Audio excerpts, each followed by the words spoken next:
You may not realize it, but Benjamin William Hastings is the voice and the writer behind the insanely popular worship song, So Will I.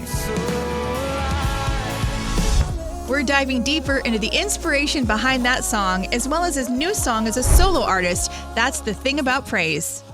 The lines in this song are just so incredible. And I think we all have been in a place where that's all we have is the hallelujah. Sure, you know, so I would love to know, like, what inspired that? What was a time in your life where you're like, this is what I have, you know, in completely.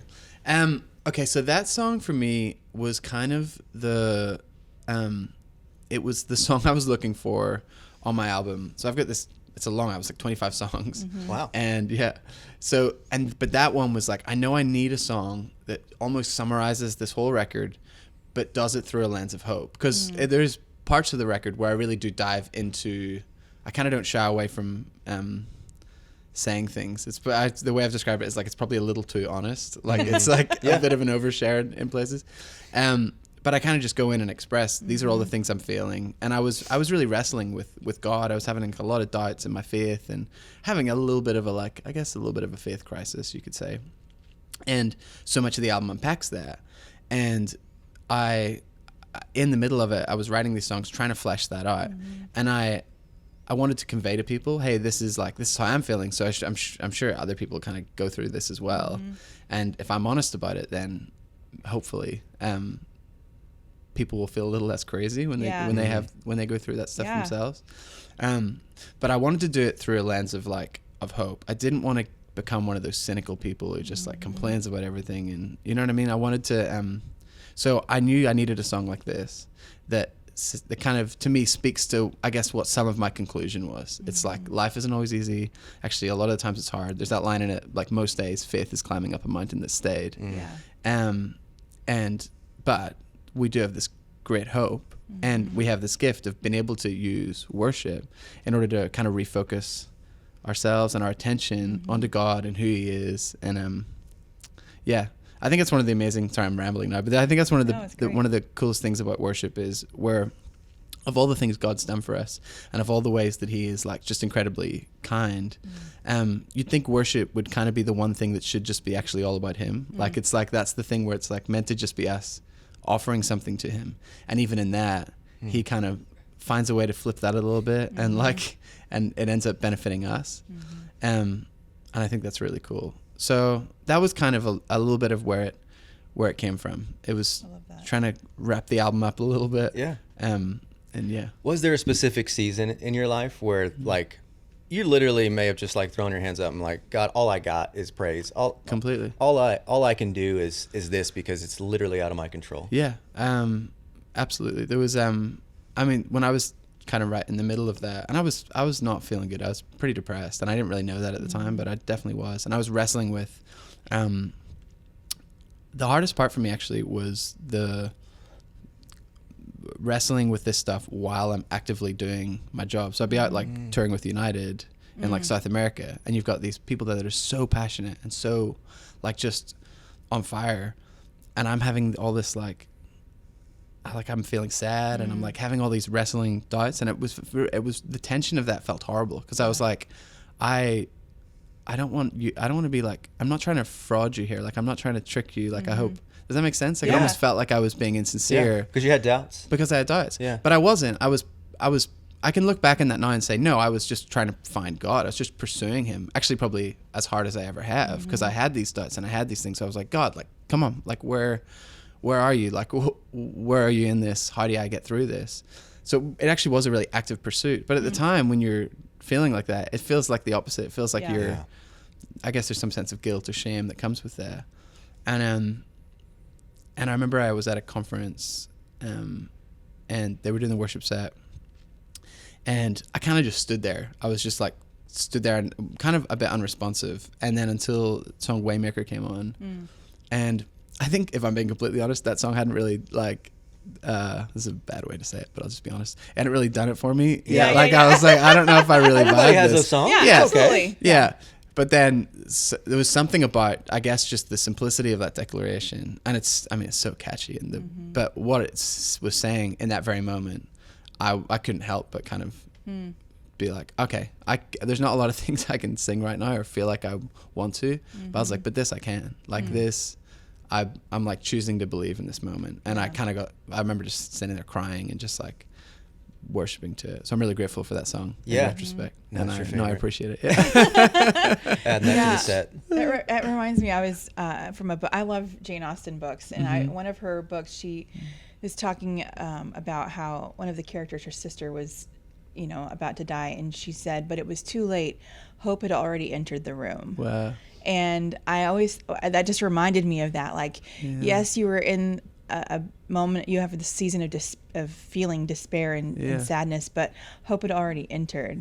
So it's like, that's the thing that kept pulling you completely along, is that you had this hope that you knew, but just didn't really maybe know how to get to yet, but it was in the room. Yeah, exactly. That's beautiful. Yeah, completely. I mean, that's how I felt the whole time, that like I know there's like, I'm not giving up on this. Like I know God's there and I know he's in this, but it's hard when you feel that despair and you're like, but I did always have that feeling of like, well, it's there and I just got to keep going. And so you kind of hear a lot of that on the album, and it goes to all the different kind of places and works its way through.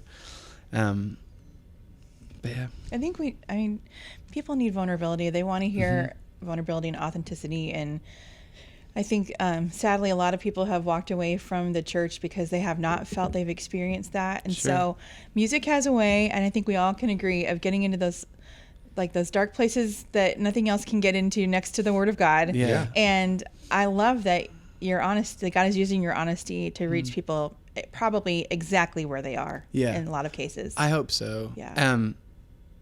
And I felt like, especially in the last couple of years, a lot of people have walked away from church, and there was, at times just kind of, I felt like one of those people on the fringes of the whole thing, even though I was very much in the middle of the whole thing. But I didn't, I wanted to fight to stay in it, fight to stay, I guess, not get bitter, not get angry at stuff that had happened. There's a line in one of the songs called Faith Is that starts with, I'm not a lost sheep, I just feel alone in the flock. Ooh. And I think there's a lot of people that actually feel like that. Right. And I think what's been really cool is, as I put out the album, you hear people like, a lot more people than I thought actually have reached out and been like, no, thank you. Like that's actually how I'm feeling. And it's almost like there's a whole flock of not lost sheep. Like, it's like there's this whole group of people that they're wanting to fight for it and stay in, but they're just struggling with some stuff. Yeah.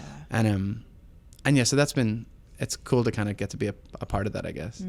That's awesome. You may think that this is the first time you're hearing about Benjamin William Hastings through that's the thing about praise, but it's not, because you're actually lead on So Will I, the Hillsong United song, which people, have like fallen in love with. It's sung in churches all over the world. I actually have the lyrics hanging on my wall. No way. And I didn't even know that was you. Honestly, I was like, when I figured out, I'm like, oh my gosh, I have that hanging on my wall. Oh, that's so sweet. Someone asked me for Christmas one year, what do you want? What would you like? And I said, I would like, they do handwritten stuff. And I said, I want it to say, if the stars were made to worship, so will I. Wow. And that's right in my living room when you walk in. I love that. Yeah. What's that song meant for you? Obviously, an amazing worship song, but what does it mean for you? Yeah. That song changed my life completely. Yeah.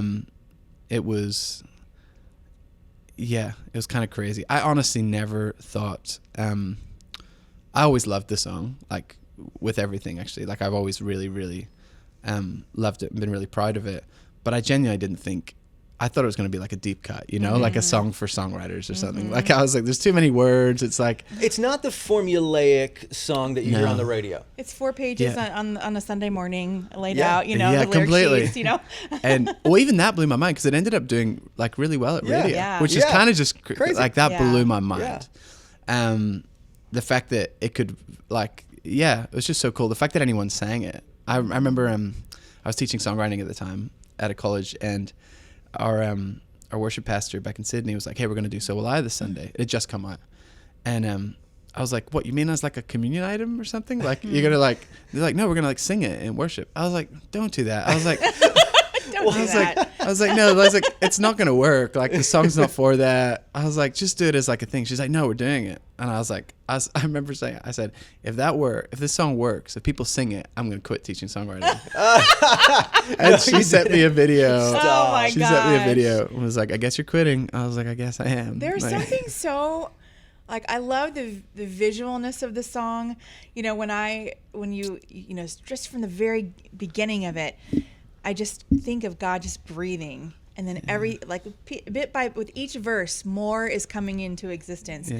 It does such a great job of like expressing, I think, what our hearts long to know what it was like. Sure, but we don't know. Right. And so I love that kind of puts some visual to that. I mean, yeah, thank you for that. I feel really honored to be a part of it. It kind of was one of those songs. A lot of songs feel like get harder the more you work on them. That one we worked on for a really long time, but every time we sat down to work on it, it just kept things just kept happening. Like these little, I want to say coincidences, but it doesn't feel like they were. Like these things would drop and it'd be like, oh wow, that's really cool. And there was a lot of, Joel and I were kind of just starting to become friends then, and we really did over the course of writing that song. And so we were just kind of, we have very similar, like our minds work quite similarly. Like we've always had this really cool connection. And so we, for the first time, we're kind of diving into all of these kind of big conversations and exploring God and kind of like exciting each other with like these different perspectives and all this kind of stuff. And so much of the song came out of that. It's just us staying up late at night, just like pontificating really about God. That. Yeah. And so that's part of why I think there's so many lyrics and the journey of it all. And yeah. And so I'm really grateful for him for kind of like, because at the time we'd never written together, and he heard a version of the song, which it was called Origin of Light, and it is not the song that it is now. Like there's a lot of similarities, but it didn't have So Will I, and it didn't have the chorus narratives. Like it didn't have the progression like that. Yeah. And he was like, hey, I think there's more to this. Do you mind if I have a play? And I was like, oh no, please do your thing. Yeah. And then the whole thing started, and we kind of went on this big journey together of kind of, I don't know, like mining a little bit. Cool. Writing a song. Yeah, it was really fun. Well, you are a well-traveled man, sir. Born in you Ireland. I am. Moved to Australia. Now you live in LA. Yeah. Obviously, with what you do, you travel the world a bit too. Yeah. What's the first thing you're doing when you go back to Ireland, besides seeing your family? What's the first thing you're doing? There is a restaurant near us. It's actually more of it's like a pub restaurant, which is a very common thing in Ireland. Is every place a pub in Ireland? I would just say pretty much. Yeah, it's all Irish pubs, but we don't call them that. They're just pubs.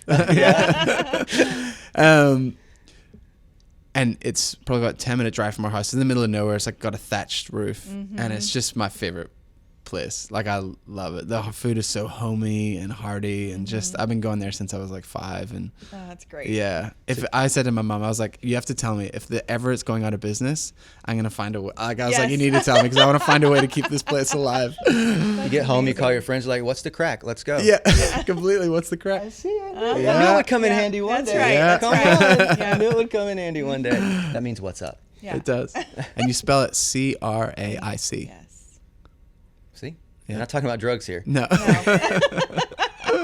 up a few things along the way from Darren Mulligan. Yeah. Oh yeah, there you go. Gia Ditch? Yes. Gia Ditch. Is that like good morning? Oh Gia yes, Smyrna and Ditch, God be with you? Yeah. Yeah. Gaelic. See, we think, did we just teach you something? No, You we didn't did. just teach him anything. You really did I think because we did. I grew up on I mean, we don't need to get into this, but Ireland is very politically charged. Yes. And so Yes. I grew up on I the. watched Dairy Girls. I know all about okay. it. There we go. Yes. So I grew up on the Protestant side, which in Ireland you identify yourself as either Protestant or Catholic, and it basically just means you support the British or you support the Republic. It actually really has very little to do with religion at this point. But yeah, so I grew up on the last thing my granddad said to me before he died was, "Remember, you're British." Wow. So yeah, Okay. That's so interesting. I know. Powerful. Yeah. Like- So I think I'm gonna get a tattoo with like a shamrock that says "Remember, Remember you're you're British" underneath it. Because he would hate that everyone. Because I just say I'm Irish. Yeah. I'm not gonna get into it all. Yeah. And with the space, I kind of feel a decent level of sympathy for both sides. So, yeah, to say I'm Irish, but he'd be turning in his grave. He would hate that. Gosh. So it's really funny. All right, so you're going to the pub when you land in Ireland. Yeah. What about when you go to LA, when you get back off the plane? Yeah. You know, obviously your family, but go to Australia first? Oh yeah, first Australia. Australia, Yeah. I would go straight to. There's two things I would do. I really want to see my wife's grandparents.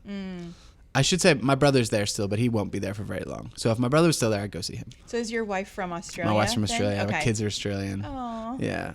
So I want to see my wife's grandparents. We haven't seen them in a couple of years, and they're the best. And also some of our best friends, the Fieldings. Ben Fielding and Carly. So Ben wrote like "What a Beautiful Name" and I mean everything. He wrote "Goodness of God, Mighty to Save." He's right. I know his name from Sunday mornings on it's the completely on the screen. It's Brandon Lake and Ben Fielding. That's that's worship music right there. And Ed Cash. And Ed Cash. Too. He does. Yeah. That's it. So I asked this to Brandon, and I'm curious for you as well.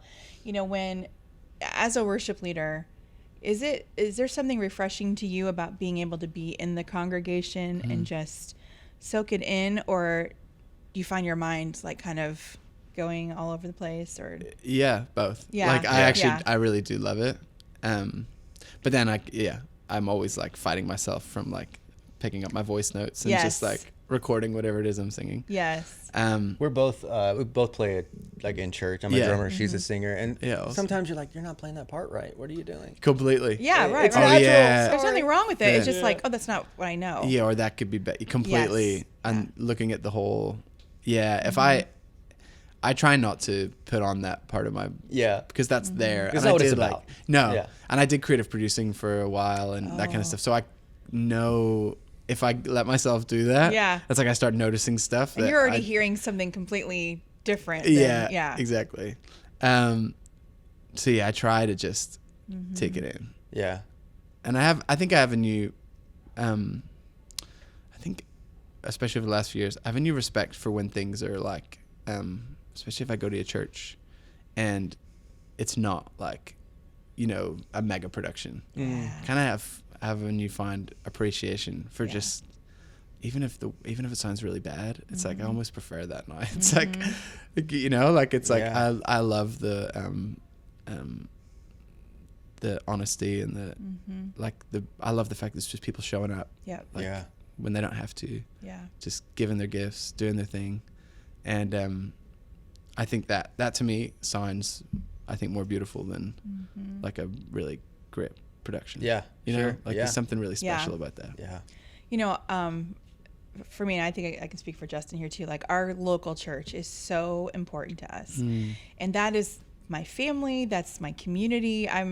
My parents are gone. I'm the only child. Like that is my family. And so I love being able to be a part of something that's bigger than myself, but also feels very cozy and friendships. And what is that like for you and your family with you being on the road? Like, do you get to have that experience? Yeah, that is really actually quite tough. I think we do have a really good community in LA, but LA is so transient, and really much all of our friends have some kind of like strange job. Like they're all either like creatives or managers or like actors or it's very hard to get everyone together at the same time. And I struggle now with how much I have to travel. Like I don't even think till the end of the summer I don't have a period where I'm home for more than 10 days consecutively. Wow. So it's just like it's a lot. And it's a lot of little trips, like 3-4 days, and then back for like 6 days and then away for a day. It's just like it's very hard to get settled and get routine, and like often I'm away on weekends, so church and like it's that I do find that really challenging. And I don't think we find our stride in that yet. Like I don't know what the solution is. But I'm trying to find one. I think a lot of people are in that, not because they're worship leaders, but because post-COVID, just trying to figure out what Yeah. church looks like now. And but I know Kim and I have found so much value in just the community that church brings to your life. Yeah. I think it's really important. And even the practice, I think, of once a week actively going somewhere and saying, I'm dedicating this time in order to think about things that are bigger and greater and like higher than myself. And then you've obviously got, I don't mean that in like a New Agey kind of way, but I think psychologically even if God wasn't involved, there's actually something really like, there's a really good practice there. Yeah. Of like being like, how do I better society? What are the things I did this week that I did wrong? What were the mistakes I made? Like psychologically, there's a lot of value to that. And then you add the component of like, well, beyond that, we're actually all gathering together to worship this amazing God who's been really good to us, and we get to share in that together. Yeah. I think it's imperative. Like I think it is really an important practice, and the community is to me probably the most important component of that. But yeah, I think it is really challenging, and I think it's changed a lot post COVID. And I think probably there, it's like, again, I'm pontificating. But I think it's like trying to work out, okay, well, we've had the same model of church for the last 800 years or so. It's like, do we need to, was this a reset in us for to like rejig? Okay, well, what does it look like? Do some churches need to go back to like more the Acts model, where church is like meeting for a barbecue and doing a Bible study? Or is it like, I don't know. Yeah. It's an interesting question. Yeah. I wonder if there was like I wonder if that was a bit of a like flood, so to speak. And it was like, we have an opportunity to reset and grow and reestablish what it means. Yeah. But yeah, not so it doesn't get taken wrong. I'm a big believer in church and church every Sunday. And whatever. I'm curious as to what it's going to look like in 100 years. Sure. And whether it's the same, whether the model we have is the best way to do it. I don't know. Yeah. It's an interesting question. Yeah. I was with your kiddos.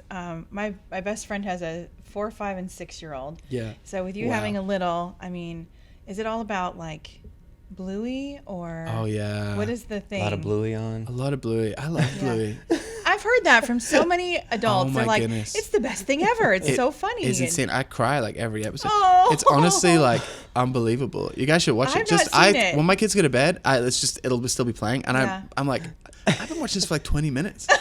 Like, it's amazing. It really is. And it honestly gives me so much like parental guilt, because the parents are so amazing. Like the dad is just the best dad that you've ever seen in your life. Oh, and it's so challenging. You're like, oh my goodness, like I need to pick it up. Like one of our coworkers got like Bluey gear for Christmas, and he was psyched. Yeah, that's amazing. Yeah. It really is. The stories are amazing, and it's done like it's done really well. It's funny as well. Awesome. Here's your next video for Reels or TikTok. Just play and sing Bluey. Lines from Bluey and make people cry. Ben, it's been such a delight talking to you, my friend. Thanks for joining us. No, thank you guys. Thanks for everything you do. It's amazing. Thank you. It's just been fun getting to know you a bit and talking, and I appreciate you.